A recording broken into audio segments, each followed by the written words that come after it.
Seattle Homelessness Authority gets pushback, a little bit of pushback on public safety and the $11.5 billion, that is B with a B, for a 5-year homeless reduction plan that nobody can seem to figure out what that plan is, what it looks like, where's money going to be spent. And in the meantime, we've got homeless encampments just going ham. In addition to that, we've got a murder of a homeless person, one of our more famous encampments. We're going to get into it. We're going to talk about all of this stuff. Let's see what the dealio is in Seattle. We got some shenanigans. Here we go. Don't forget to subscribe. Hit that like button. Share the content. You like this content? There's got to be somebody else out there that does as well, right? Hit that little share icon and share it with them. Also, don't forget to check out our News for Reasonable People members only section on Reasonable TV. Got good content on there. Private content.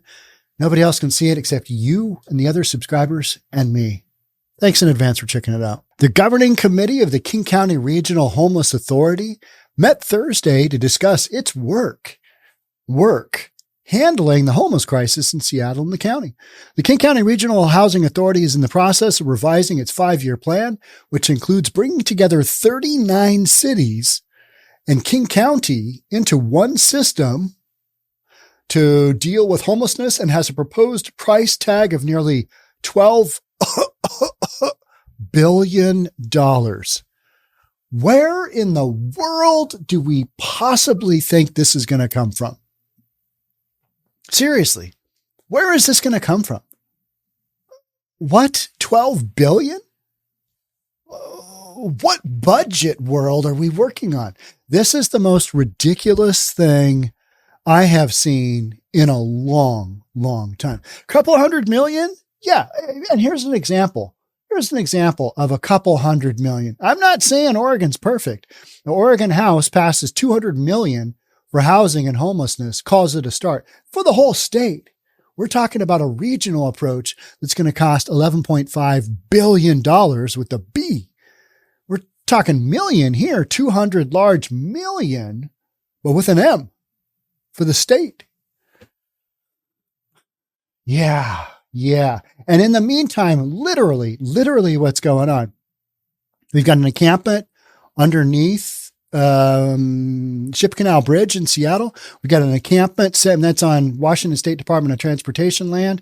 Got another one in the Chinatown in the International District. Got one underneath the freeway there. Yep, not good. And we've got another encampment where a lady got probably murdered last night. That's been ongoing. And that's the encampment that has the real nice wood structure that the contractor, homeless dude, built from scrap that he got from dumpsters. So, I mean, you've got craziness going on all across Seattle. And then the one entity that's supposed to be doing something about this, what are they doing? They're saying, don't ask any questions. We don't really have a game plan yet, but this is going to cost all of these entities $11.5 billion. Now we need you to fund that. Here's my handout. I'm indicating, give me money. Give me money towards a problem that I can't seem to get a hold of.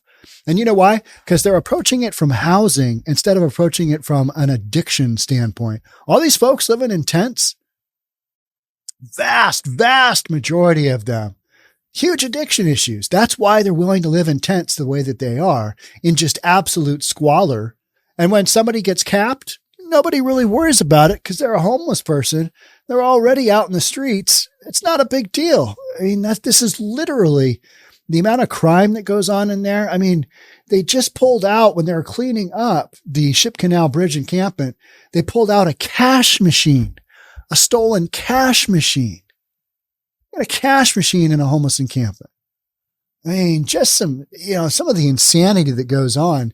And yet our regional authority is saying, give us $12 billion. We're going to fix this. And even our mayor is saying, no, I don't think so. At Thursday's meeting, Seattle Mayor Bruce Harrell expressed concerns over how the plan would be funded. That would be a nice way of putting it. All right, I've got grave concerns that this can be funded at all. You're asking for $12 billion. Have you looked at the budget lately? Have you looked at the way taxation is going lately? It's more of less than more. And by, $11.5 billion, you are talking way more than can be afforded. So why are we even talking about this? Why is this even on the table? Well, this is the one approach that our singular entity responsible for ending the, or even just working on the homeless issue. That's what they're tasked with. The CEO is making $250,000 a year, and he comes up with this $12 billion plan. I don't know. His days may not be. They may not be long. I'm sorry. Their days may not be long, I think. If you're going to put that $12 billion price out there, you have to help leaders find the route to it, Harrell told King County Regional Housing Authority CEO Marc Dones. I think you did perhaps what you thought was a directive, which is, what does a full investment to solve homelessness look like? You looked through it, came up with your strategies, and certainly a big price tag. But we can't fund that. It's kind of like a kid going to their parents and saying, I need $150,000. Well, how come, little Johnny? I need a Ferrari. And that's how much they cost. Okay, well, we can't afford that. I need it anyway. This is what I need. There's no questions. Don't question me, mom and dad. Don't question me. I deserve that Ferrari. I should get it. With the exception of, if you pay $150 for a Ferrari, you get a Ferrari. With the King County Regional Homeless Authority, we don't know what we're getting. And you know what? If it's a bunch of housing, that's not going to work, because what you need is a bunch of addiction services for these folks, because they are wildly addicted to drugs. And that's why the ecosystem that you see in the homeless encampments, it's the way it is. You got rampant crime. You got tinfoil. You used to have needles everywhere. You've got garbage everywhere because they just don't give a crap. You got people handing out tents, people handing out tarps. You got stolen cars. You got stolen goods. You got people that their sole occupation is stealing from Target and selling that stuff to get their next fix. You got people selling their bodies for 1 or 2 pills. 1 or 2 pills. Could you imagine? Yeah, I'll give it up. And I am cheap. Let me tell you, you got the pills, I'm your dude, or I'm your girl. I'll just, whatever. Give me that pill. Ask and ye shall receive. Seek and ye shall find. I'm the right guy for this job. Seattle is the largest contributor to King County Regional Housing Authority funding with $95 million in 2023. So Seattle, which has the biggest homeless issue, paid $95 million, 1/10 of $1 billion. And now we're talking about $11.5 billion. Hey, we've got some basic lack of ability to identify what is reasonable. Are the citizens going to pay for this in additional taxes? I don't think so. I have to get into the weeds because this is our budget, Harrell said. And from my understanding, Harrell is pissed about this because we've got encampments that should have been swept months ago, years ago. And yet the King County Regional Housing Authority is basically saying, well, we don't have housing for them, therefore we can't do it. We don't have sites for it, but there's all kinds of articles out there that indicate that is not the case. That is not the deal. The deal is this regional housing authority probably needs some different leadership. That is kind of my thinking. And I think that's the thinking of a lot of other individuals out there looking for probably a more reasonable approach, which would be, hey, you need to start getting some folks into treatment. And if you can't do that, well, and this whole thing really is, and this is just an exercise in futility, right? So Bruce Harrell goes on to say, when I ask about specific encampments and specific strategies, I have to, because this is my only opportunity to make sure that my city's taxpayer dollars are being used effectively. Fair enough. Fair enough. That's the mayor's job. He's asking questions. And you know what the pushback is? $11.5 billion, no questions asked. Don't even think about asking them. Dones acknowledged the agency would be adding more specifics about the funding in the plan. It's clear we cannot just gesture at that. It needs to be much more clear, Dones said. Well, that's because he's getting pushback. And the King County Council just basically said, what? What? 11.5, what? Squeeze me? How much? It's wild, right? Here's a quick little tweet from Jeremy Harris. This is happening now. After being rebuked during public comment, King County Regional Housing Authority CEO Marc Dones says outreach teams are trying to get 250 people out of 3 priority encampments in Seattle, Chip Canal and the 2 in the CD. Of course, this is all virtual because no board members actually come to the meeting. Why don't they come to the meeting? Are we still afraid of the Rona? Everybody else is working. Yeah, it's because they don't get yelled at in person that way. Yeah. The plan so far is to build more than 18,000 new units of temporary housing at a cost of $6.6 billion. After that, King County Regional Housing Authority says it would cost $1 billion per year to operate the housing. So we're just going to build a whole crap ton of temporary housing. We're going to put all of our attics in there, and it's just going to work out swimmingly. It's just going to be, epic, right? This is how it's done. Ain't gonna happen. No, sir. This is not viable. You can't fund it. So why are we even talking about it? The agency has said that local taxpayers would not be expected to fund the entire $12 billion, and that the funding would come from a combination of local, state, federal, and private money. Who's going to want to fund this crazy, estimate? This is some insanity here. Another part of the plan is to shift away from temporary shelters to more long-term facilities like motels. King County Regional Housing Authority said people experiencing homelessness are more likely to say yes to more long-term housing over temporary shelters. Well, of course they are, because you are handing them you're giving them a house instead of giving them a place to live, which is treatment to get the help that they actually need. Because unless they get sober, unless they get off this crazy addictive stuff, their lives are still going to continue wildly out of control in whatever housing you put them in. And that's going to be a no-go. We know that's the case. We just know that's the case, right? King County Council member Reagan Dunn said the price tag on the plan is, quote, jaw-dropping. When I first saw it, I was literally like, oh, they must have meant 12 million or 11.5 million. Did somebody do a massive typo? Is somebody responsible for that big of a typo? Man, they're going to get a recall on this. This news story is going to get recalled. And then I read it through and it was billion. Like what? Huh? Oh yeah, this is just what we need. We need to build, just all this housing, and it's all going to work out great. And it adds up to spending more than $800,000 per homeless person in the county. That's what Reagan Dunn is saying. It's jaw-dropping, and it ends up spending more than $800,000 per homeless person in the county. And I live in King County. This is what's going on in my backyard. Not even my backyard, my front yard, Seattle. I live in the backyard, which is Bellevue, which is suburban. This is some mind-shattering stuff. Like broken. Like what? What? Why? 800 grand? 800 grand a person. The problem is I desperately want the Homeless Authority to work. But when you do a $12 billion proposal, which is an obvious overreach, you just lose credibility as an agency, Dunn told Como News. All right. So Reagan Dunn, he is realistic. He is reasonable.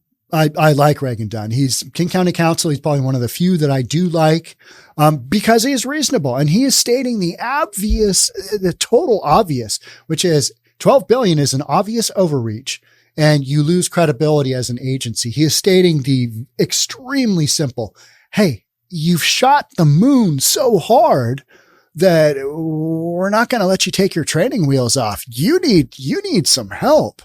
You are not working on something that is manageable. And that's where I think, a lot of folks that are at these agencies have never run a business. that has, a profit and loss statement. They're trained on a different level and ain't to make money. And of course it's nonprofit. So I get it, but there are certain things in business that dictate this will work, this won't work. And that's profitability. And that's where the whole business thing comes in. When you've got, open-ended, well, hey, you know what? We're going to hit up the local residents. We're going to hit up the county. We're going to hit up the state. We're going to hit up everybody in the food chain. We'll get that money to come in. $800,000 per homeless person. I mean, yeah.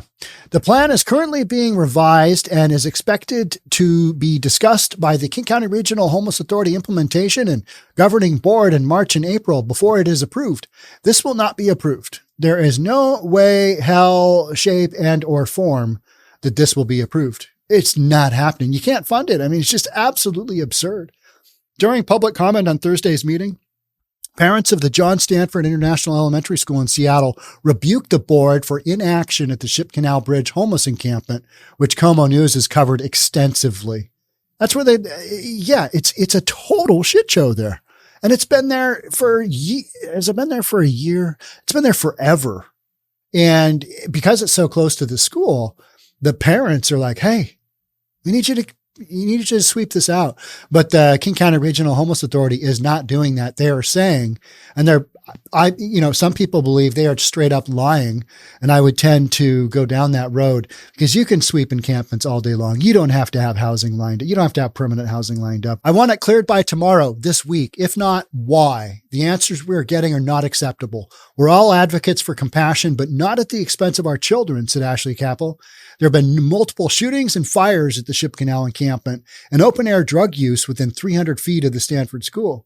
Harrell and Dones both acknowledged the safety concerns around encampments. Even our governor has gone there. He came up to Seattle and he did a quick trip to the Ship Canal Bridge encampment, which went a long way. And I think he basically stated, hey, we want this taken care of as ASAP. But at the end of the day, that encampment's still there. It's still there weeks and weeks later because the Regional Housing Authority won't do a sweep. They're just not sweeping. So, you've got some craziness. Ship Canal Bridge encampment residents who refuse housing will be trespassed, Washington State Department of Transportation says. Well, yeah, but when? So what they're saying is anybody continues to remain living at the Ship Canal Bridge who refuses offers of housing and services will be arrested. Okay. Yeah, but we all know they're not going to arrest anybody. They're working on moving people out because they shouldn't be living under the freeway next to a school. They shouldn't be living outside. We've got plenty of indoor shelter, but these folks don't want to take it because they want to keep doing their drugs. They want to keep doing their own lifestyle. They want to keep robbing people, robbing businesses, robbing local residents, robbing Target. That is literally what folks are doing at the Ship Canal Bridge encampment. They are robbing Target, buying drugs, robbing Target, buying drugs. So while the agency hasn't issued an exact timeline on when a trespass order will be issued, Regional Administrator Brian Nielsen indicated that outreach teams are still trying to connect people living under the bridge to housing services. The problem is they won't accept, you'll have a handful of people that will accept housing. Experience shows that the vast majority of people we interact with are grateful for the offers of housing or services, but for the few that might refuse, they almost all refuse. Because when you see these articles and you look at how many people were swept, and then you look at how many people actually accepted housing, even if for only one night, it is a fraction of the number of people that were swept from that encampment. Most of them just move on down the road to the next spot that's available. They will be trespassed off the site. While the goal is to bring as many as possible indoors permanently, we recognize that we cannot involuntarily force a person into a particular option. We'll make every effort to encourage housing and will protect the site from future encampment usage. So I did a podcast on the Ballard Commons. That was a wildly out of control homeless encampment in the core of Ballard. old Norwegian shipping community in just north of downtown Seattle. It's really close. It's a cool community, but man, it has been overrun with homelessness. They had one, Ballard Commons, where they just had fire after murder, after stealing, after assault. And it was just one of these out of control encampments like what we're talking about here. They are just now, after 1 year of cleaning it up and redoing it, they're just now turning it back into a park. Took them a year. Took them a year to square that park away. It was so rocked. So what you've got is you've got a situation in Seattle where you've just got all this enormous finger pointing. You've got these entities that are just, well, it's their job to do it, and we don't have enough housing. It's permanent housing. It's not temporary housing. We need $11.5 billion, and we need this, cleared immediately, ASAP. I'm the governor. And yet these encampments are still there. They're still there. We're not doing anything. We're not doing jack. It's just government in general, isn't it? It's finger pointing. It's, you're responsible for this. Well, we need 11.5 big ones. Oh, we need that thing taken care of. Well, we need to be able to put people in that. No, you don't. You got all this back and forth, and the residents, the citizens in these areas, in the meantime, are just literally like pulling their hair out. But in fairness, being reasonable, these citizens, they voted in a lot of the politics that we are now witnessing. They're responsible for these situations. You allow homelessness to just continue to go on. You decriminalize drugs. You do all that. You decriminalize the behavior that supports drugs, meaning stealing. You make misdemeanors out of what used to be felony. You're going to deal with it. So the folks of Seattle are dealing with it. So you've got this real mess and no clear-cut picture on how it's going to get solved. It's a lot like Portland. My last podcast was talking about how one of their recent initiatives is, in order to get more housing, because everybody's just focused on housing, that's what gets the funding. In order to get more housing, one thing they're going to do in Portland is they're going to take commercial office space that nobody wants because downtown Portland is just a ghost town for multiple reasons. They're going to take that and they're going to make it easier, a couple of initiatives to make it easier to take commercial office space in downtown Portland and turn it into affordable housing for the drug addicts. I'm sure that'll work out just swimmingly. I mean, you want your downtown core to be overrun with, drug addicts, right? I mean, that's pretty reasonable, isn't it?